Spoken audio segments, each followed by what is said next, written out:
Untuk kasus di rumah sakit kita memang paling banyak terjadi pada anak-anak. Kenapa sering terjadi pada anak-anak? Karena anak-anak ini belum memiliki kekebalan tubuh seperti orang dewasa.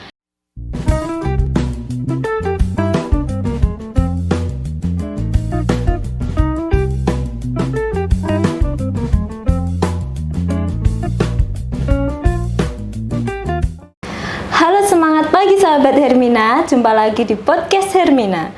Di sini bersama saya Deti Perawat Perina. Dalam rangka memperingati Hari Demam Berdarah ini, kita sudah kedatangan narasumber yang spesial, yaitu Dokter Mira, spesialis anak. Semangat pagi dokter. Iya, Mbak. Bagaimana kabarnya hari ini dok? Sehat, Mbak, baik-baik. Dalam memperingati Hari Demam Berdarah, kita akan sharing-sharing sedikit ya dok tentang apa itu demam berdarah.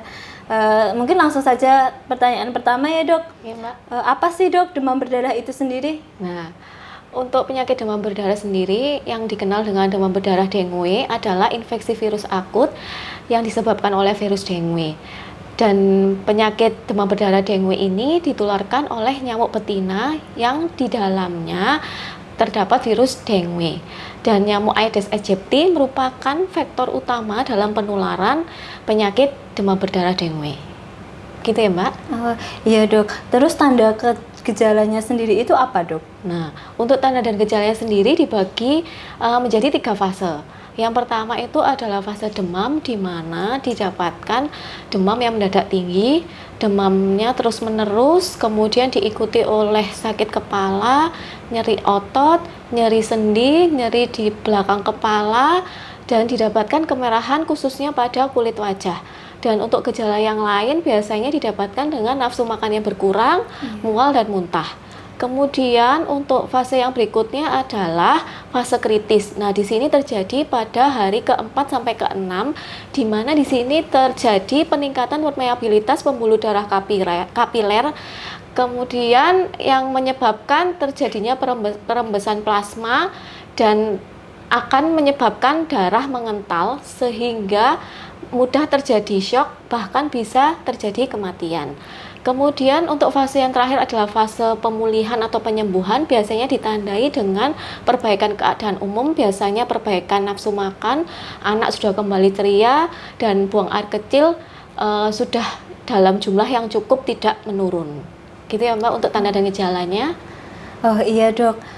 Karena kasus demam berdarah di rumah sakit kita itu sedang meningkat ya dok ya. Terus kenapa ya dok sering terjadi pada anak-anak?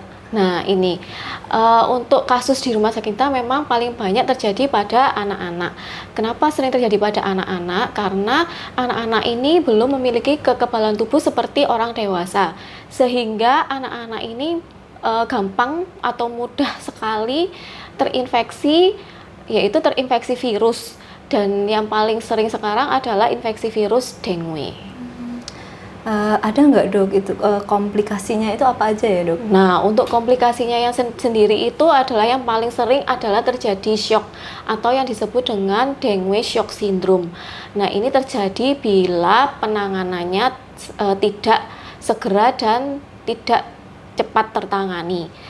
Dan untuk tanda dan gejalanya sendiri untuk shock ini biasanya didapatkan dengan muntah yang terus-menerus, nyeri perut yang hebat, kemudian nadinya melemah, kemudian akral itu kaki dan tangan itu dingin dan lembab, kemudian sampai anak ini gelisah bisa juga.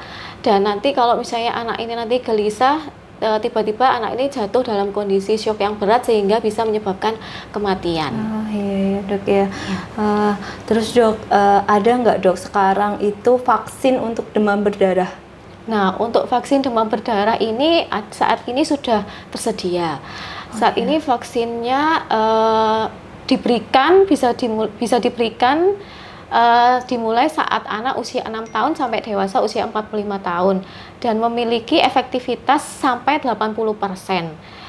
Kemudian vaksin ini dapat memberikan kekebalan seumur hidup bila diberikan 2 dosis dengan jarak 3 bulan, dan vaksin ini tidak perlu diulang.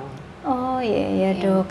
Dokter, mungkin ada tips untuk sahabat Hermina tentang pencegahan dan pengobatan untuk demam berdarah itu dok? Nah, untuk pencegahan dan pengobatan sebenarnya untuk pengobatan ini tuh tidak ada ya antivirus yang spesifik untuk penyakit demam berdarah dengue ini. Untuk pengobatan yang utama adalah harus mempertahankan keseimbangan cairan, yaitu dengan pemberian cairan yang tidak berlebihan ataupun tidak terlalu kurang gitu. Kemudian untuk pengobatan yang lain itu adalah pengobatan untuk mengobati gejala seperti pemberian obat penurun demam. Untuk pencegahannya sendiri itu tuh yang dikenal dengan 3M+. Yang pertama adalah menguras tempat-tempat penampungan air seperti bak mandi. Kemudian yang kedua menutup rapat-rapat tempat penampungan air.